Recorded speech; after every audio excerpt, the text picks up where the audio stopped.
dang, like he or she's killing them. But you have a 25-year-old playing against a 20-year-old. Like, you should be killing them. Yeah. Sheryl Swoopes she's lighting herself on fire, Steve. They had to pull her off a game because she can't be trusted to call Caitlin Clark games correctly or fairly. They basically pulled her off the game for racism.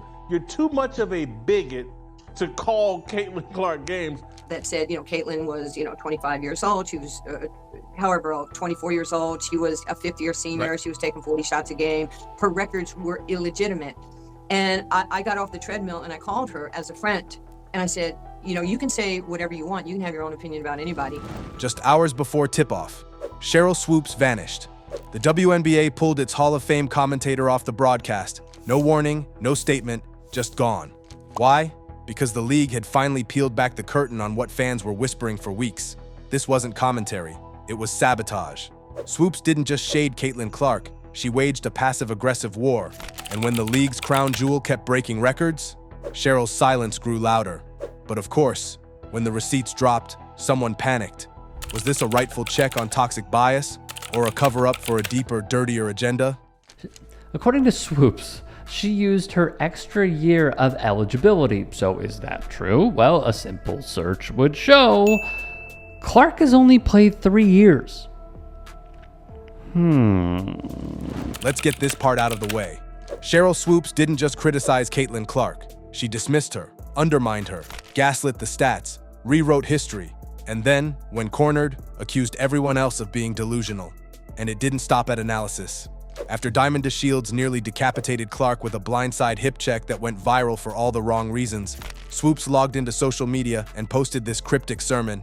"Head up, kid. Hate will not win. You are covered. Nothing these evil people can do about that." Evil people?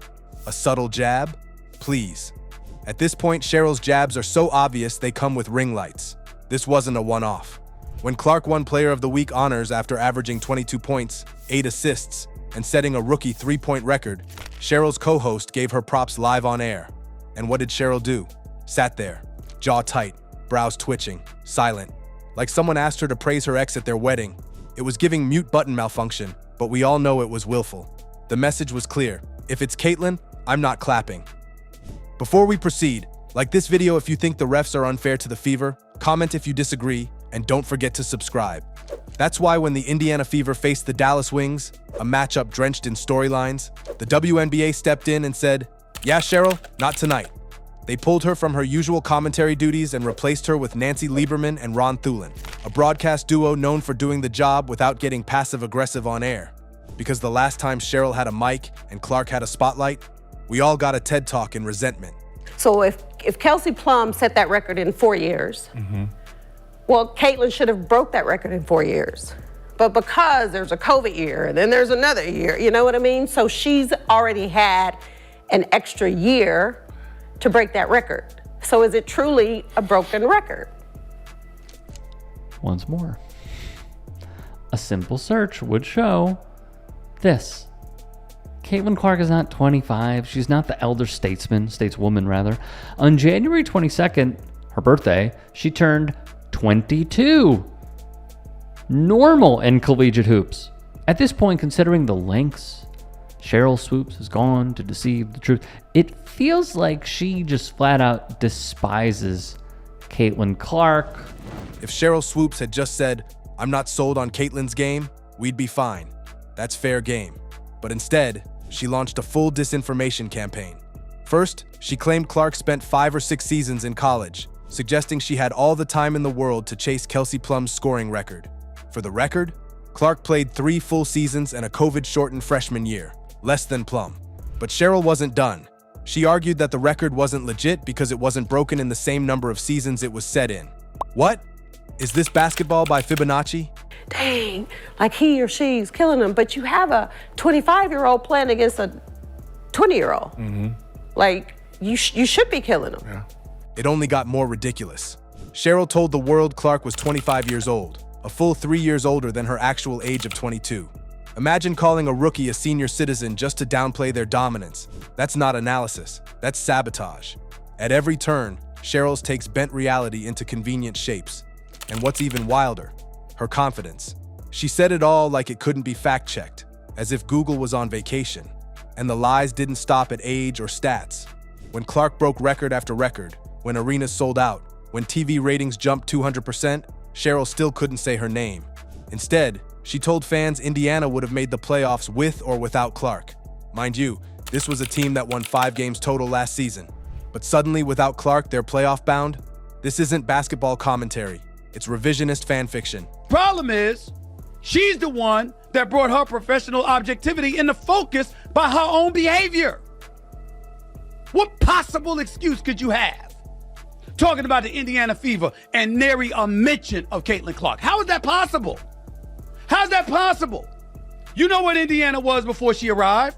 You know what their attendance was before she arrived. You know what merchandise sales was before she arrived. You know what attendance was before she arrived. You know what the ratings were before she arrived. How could you not mention her? It makes no sense. And how she's revolutionized fan engagement in women's basketball. Overall attendance, in case you missed it, is up by 20%, breaking TV viewership ratings and merchandise sales. Either way you slice it, it's clear that we're witnessing a golden era in the sport. Caitlin Clark. There's a level of hate that's passive. Then there's Sheryl Swoopes. She didn't just leave Caitlin Clark out of highlight reels. She tried to erase her entire presence from the conversation. On her podcast, during post-game analysis, even in promotional clips for the WNBA. If Sheryl was talking fever, she was avoiding Clark's name like it was Voldemort. We were one episode away from her saying, "The player who shall not be named." And yet, the impact was undeniable. Caitlin Clark transformed the Indiana Fever from league basement dwellers to primetime darlings. The second she showed up, ticket sales exploded. Merchandise moved faster than a Beyoncé drop. TV ratings soared. She broke over 60 WNBA rookie records. Yes, 60, including most points, assists, and three-pointers. ESPN scrambled to air more games. Even Charles Barkley stepped in to say, "If you don't market Caitlin Clark, you're stupid." Period. So how did Swoopes respond? By implying that another role player was more valuable to the team. She said Angel Reese was more crucial to Chicago than Clark was to Indiana. Babe, what game are you watching? Are you seeing highlights or hallucinations? It's not that Angel isn't great, she is. But Clark was leading her team in every major stat and dragging them to playoff contention. And Sheryl? Still acting like Clark was a bench warmer on a scholarship. Now the league has spoken. They sidelined Sheryl because this isn't just about disagreement anymore. It's about professional integrity. You can't bring viewers to a broadcast where the commentator pretends the league's biggest star doesn't exist. The Fever are rising. And Sheryl Swoopes? She's not even in the building. The moment was subtle, but seismic. In a league still fighting for attention, you don't pull a Hall of Famer off air lightly. And yet, that's exactly what the WNBA did. Sheryl Swoopes, the woman who helped build this league, got the quiet boot from the broadcast booth. No dramatic exit, no on-air farewell, just replaced, silently, strategically. And make no mistake, this wasn't about sound quality or scheduling. This was about vibes. And Sheryl's were rotten. The tipping point? Her inability to hide the bias. The same week Clark lit up Washington with 35 points and a record-setting barrage of threes, Swoopes still wouldn't give her credit. Instead, she implied the Fever were coincidentally improving, that the resurgence was just good coaching, not Clark's historic production. And when Clark's name did come up on a panel, Sheryl grimaced like someone just said Team Taylor over Team Beyoncé. The WNBA had seen enough. In an era where authenticity matters more than ever, they couldn't keep pretending this feud was just spirited debate. It was sabotage, subtle, strategic, and more calculated than people realized. And with over 500,000 viewers tuning in, the league chose clarity over chaos. Sheryl Swoopes got benched, not by a coach, by history. Quick pause. If you're still watching, drop it in the comments if you think Sheryl's bias was way too obvious. We read every comment, and trust me, this story's just getting messier. To answer that question, Caitlin Clark right now probably takes about 40 shots a game. Now, if we say her stats are today, what? 20 points, 8.4 assists, 6 rebounds. That's crazy. But 5 That's crazy. 5.6 Those are turnovers hell of a too. number. Those are hell For of a a numbers. rookie. But to me, that's not Period. dominating. Yeah, it's only not dominating because she's a rookie. Now, If No. yeah, so because if she's putting up numbers like Asia right now, would she be dominating? yes. So it's about Yeah. the numbers. I don't look at the dominating. Let's talk numbers, because when the emotions die down, the data doesn't lie, and it's brutal. Caitlin Clark, in her rookie season, is outproducing Sheryl Swoopes' MVP year. Go ahead, read that again. The 2002 WNBA MVP stat line, 18.5 points, 3.6 assists, 5 rebounds. Solid, legendary even. But Caitlin's rookie stats, over 20 points, nearly 9 assists, and 6 boards a game. That's not just good for a rookie, that's historic in any era. And this isn't stat padding. Clark is doing this while being targeted. Opponents trap her, bump her, knock her down, and the refs sometimes look the other way. But every game she shows up. Playmaking, leading, hitting logo range bombs like it's a warm-up drill. She's not just putting up numbers, she's changing the flow of the game, elevating teammates, energizing arenas. Meanwhile, Swoopes is stuck in denial mode. She clings to cherry-picked critiques like Clark shoots 40 times a game, which she doesn't, or the team has other stars, as if Clark wasn't the reason those stars now have space to operate. It's cognitive dissonance in a headband, watching a rookie rewrite history and still insisting the pen isn't real.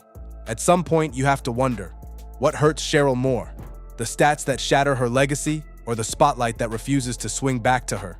That I made those comments because I'm a racist. Like, first of all, black people can't be racist, but like that's the farthest thing from my mind. Like, I grew up in a very small West Texas town, predominantly white. My best childhood friend is white. So it's important for me that I speak up for people that look like me. Like, it's Black History Month. So, like, our ancestors fought and died for us to have opportunities that we have today. I have, like, no issues with Caitlin. Her breaking the record, I think, obviously is a tremendous accomplishment, although, you know, we could get into that discussion also, because there's a big debate on Lynette Woodard having the actual record. Here's where it gets uncomfortable. This isn't just about basketball. It's about culture, identity, and the complex legacy of race in women's sports. Sheryl Swoopes' criticism of Clark isn't isolated. It's part of a broader narrative where white athletes, particularly those getting massive media love, are scrutinized with a different intensity. And when Swoopes was called out, her response didn't help. She said, "Black people can't be racist." She cited white childhood friends, and she never addressed the very real optics of singling out one player with obsessive negativity. It's a shame, because women's basketball should be united right now. Clark brought millions of new eyes to the sport. Eyes that can also see Angel Reese, Aaliyah Boston, Kelsey Plum, and all the incredible black talent dominating the game. But instead of welcoming the boost, Swoopes seemed determined to gatekeep it, to remind the world that unless success looks a certain way, it doesn't count. The result? A fracture. Younger fans who see Clark as a hero now see Swoopes as a hater, and longtime WNBA loyalists are torn, defend a pioneer, or call out a pattern. It didn't have to be this way. Sheryl could have mentored, embraced, evolved. Instead, she alienated, and the WNBA had to clean it up. Outrow. Caitlin Clark didn't just walk into the WNBA, she detonated it. And in the fallout, we saw who could evolve, and who couldn't. Sheryl Swoopes may have helped build this house, but now she's locked outside. And all because she couldn't say 2 words. She's great. If you think this drama is wild, wait till you see what's coming next. Hit that subscribe button so you don't miss the next time a legend fumbles the bag. Because in today's WNBA, no one's untouchable.